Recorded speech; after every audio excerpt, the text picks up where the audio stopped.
minutes. Time as far as I'm concerned. Perfect. Well, certainly excited to get back at it. Can't thank our fans again enough for creating such an amazing atmosphere at Autzen. This entire year has been elite, and that's credit to our fans and the job that they've done and the impact they've made on that field. It was a lot of fun for our players. It was a tough game, a really tough win against a good team. So exciting for us. Certainly, it doesn't get any easier because Oregon State's playing some really good football right now. We're ready to roll against them. Start off James here on the left. And give us an idea of how different, if at all different, Bo's week will be this week, and at what point of diminishing returns of mental reps. Like if there's anybody on the offense, I'm not saying he couldn't be ready again, but is there a false assumption that, well, because he played, obviously he's going to be that much better off on Saturday, or is that the high degree of optimism and the treatment and et cetera will put him in a better spot? Yeah, I think it's evaluated every single day. We'll see. We have a great medical staff. They do a good job. Bo understands. He's been playing the game for a long time. He understands the way his body feels. Obviously, he was able to go out there on Saturday, but keep evaluating as we get closer each game. Jared Max, second on the left here. Dan, just what did you see on the tape defensively, and was their performance on Saturday how you envision your defense playing this season? You can go back and watch the tape. It's never as good and never as bad as you think it is at times. And there was a lot of plays that we felt like we could have performed a whole lot better. I think our guys played with great energy and juice. You created some takeaways. We felt like takeaways was going to be the difference in the game. Didn't realize we were going to turn it over. So that's a big piece. We needed every one of them, right? We needed every takeaway we were able to create on defense. But I thought at times we played with great energy, enthusiasm, and had a good understanding of what Utah was trying to do. Some guys came and did a good job performing. All right, Matt.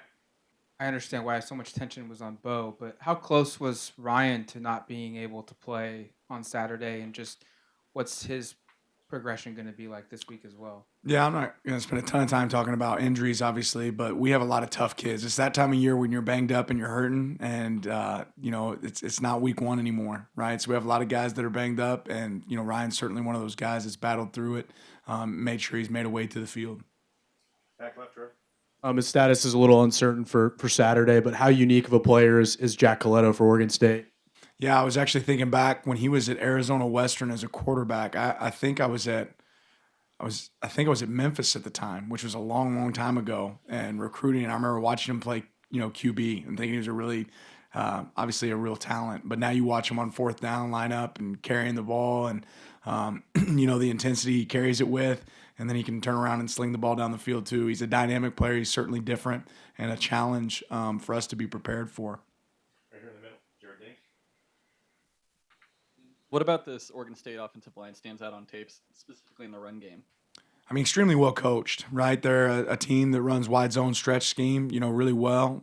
Their quarterback gets them, into advantageous looks. He's able to make sure they take the ball the right direction, and these guys get good movement, right? They find seams and their backs run hard, really similar to the backs that we just saw this past week at Utah. They're north and south guys, but you can tell the O-line's really well coached. That really shows up. Front left, James. The status of a couple other guys with Forsyth, JPJ, who went down, and Chase, who tried to give it a go pregame. Just where do each of them stand as the week starts? Yeah, I'm not talking about injuries. On other personnel related, you have a couple of guys who are at 4 games in Ioli, Devin Jackson, and Ben Roberts, and they've all traveled before. Given that, will Kavika, Harrison Taggart, and Mells be more likely to go this week? It doesn't. That really has no bearing on their availability. Matt, on back right. Stylistically, are there any similarities between Utah and Oregon State? Do they like to play maybe the same style of football? There's some similarities, certainly some differences as well. Both really well-coached teams, right? I think we're playing some of the best coached teams at the end of the season here. I think that shows up. They game plan. They have, they try to create schematic advantages with the way they play. But certainly a little bit more, big personnel at times, 12, 21, some bigger personnel groups offensively that's a little bit different. And then defense right now, they're really rolling. They create some really unique looks. They've incorporated some simulated pressures, that are tough. But they just play really sound and physical. All the way in the back. Yeah, Coach, obviously their offense is a little banged up. Damian Martinez, 100 yards plus 5 weeks in a row now. What about him is so unique, and what do you guys got to do to kind of neutralize his game? Tackling is going to be really important in this game. We thought tackling was important in the last game. I think that's really important in this game. Again, they've done a good job. They have more rushing attempts than anybody else in the conference, game in and game out, and they do a good job of running the ball. They're committed to it. And they're able to find extra hats at the point of attack. So we're going to have some guys win some one-on-ones and then do a great job tackling when we get the opportunity. Back on the left. After the game, you said your team might play their best football with their backs against the wall and maybe people are doubting them. Why do you think your team is wired that way? I don't know. I don't have necessarily an answer for that other than, there's no quit in any of the guys in our room. And, I think, other people can doubt, but that doesn't change the way we approach things. Right here on the left, Jared. Dan, I know you're not talking about injuries, but Stephen Jones did come back from an injury. Just how do you think he performed, and especially once JPJ came down? Yeah, it was fun to see him get back on the field. He's been coaching so hard on the sideline these last few games. I know it was really important for him to get back out there and help his team, and he was able to help us. So I know he had a lot of fun. I know he's looking at that film saying, okay, what can I do better, which is good. That's what we want him to do, but it was nice seeing him out there. Front row. Given the fervor over your decision on 4th down last week, if Bo doesn't pick up the 3rd down, 4th and 1 at the 41 minute to go, what do you do? Probably go. All the way back in the back again.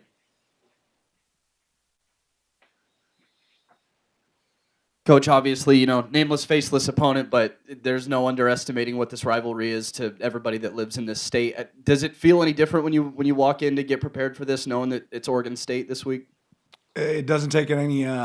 It doesn't take any extra, juice for our guys. I think they appreciate this game and knows what it means. I love rivalries when it comes to rivalries in college football. So this is certainly one of the great ones, and I think our guys are excited and ready to go play it. On the right. Beginning of the year, you were rotating running backs quite a bit, and obviously Bucky and Noah have played really well. Is it just those two guys have elevated themselves, or is there a strategic way of cutting down the carries for everybody else and just those two getting most of the reps lately? No, I think they've performed well. I think we've got good backs across the board. A lot of it, again, is based on situation. We didn't go under center as much last game. Some of that's based on, the way our quarterback felt, right? The fact we had a new center. Some of that might continue to change as we move forward. But we have good backs across the board that we feel real comfortable, carrying the rock. Jared Mack on the left. How much easier were your decision making or the process of kicking a field goal on Saturday with how good Camden Lewis has been this season? Yeah, Cam's done a great job. When his number's been called, he's been able to answer, and that's something it's nice to know. We can all rely on him to do his job consistently, and he's done a great job of it.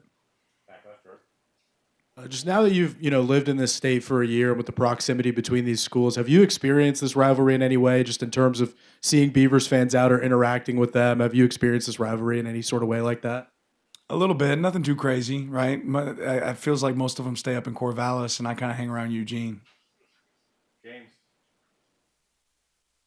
Given that Jamal's got 2 targetings, just how much more do you emphasize because of what the extra penalty is? Should he get a 3rd, and what that would mean, given you're at this point in the season, and a 3rd would be really high stakes for what you guys have ahead? Yeah, well, again, we want to continue to coach it well, and we're not doing that to the level we need to do it. And I think it's shown up and it's hurt us a couple times. So hopefully we can start doing a better job of that. Matt. You're wearing one right now, a sweatshirt for Division Street that you were promoting it too on social. Just the importance of NIL for your athletes and Division Street. I think Duck Rising, another one too. Just why is it important to you to push this stuff right now on social for you? Yeah, I've said it before that college football is about to become the haves and the have-nots, and luckily, here at Oregon, we're in a place where we're one of the haves. We're in a place that's being innovative and finding ways to grow our student athletes brand. What's fun about this stuff is our students actually partnered with designers and actually got to help create a clothing line, create a brand. Work with real professionals. It's not just collective. It's an opportunity to actually grow professionally at the same time, and it supports our our players. And that'll always be my goal as a coach, is looking for opportunities to support our players. So any way that we're able to pour into the growth of name, image, likeness, and growing the brand for our players, and doing it in a way that's going to help them become more successful in life. That's something we want to be able to do here, and certainly grateful for Division Street, Ducks Rising, all those groups that do so much for us. Second row on the left here. On Bo's interception by Clark Phillips, Cam McCormick makes a diving tackle on that. Can you talk about the impact on that and what that play was like from your perspective? Yeah, I was glad to see him get tackled down. We've been really good at delivering those, and empty was really a productive formation for us, and it's been really productive for us all year. And that's the first time we've really, been picked in that situation. So it was really an elite play by them.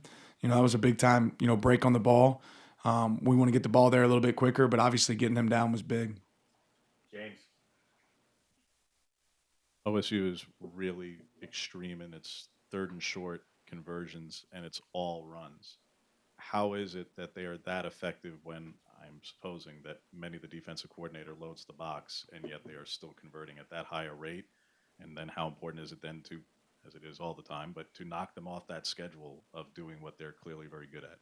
Yeah, really for Coach Smith, third down, especially third and short, is second down, right? They have they plan on going for it on fourth. They're really aggressive on fourth.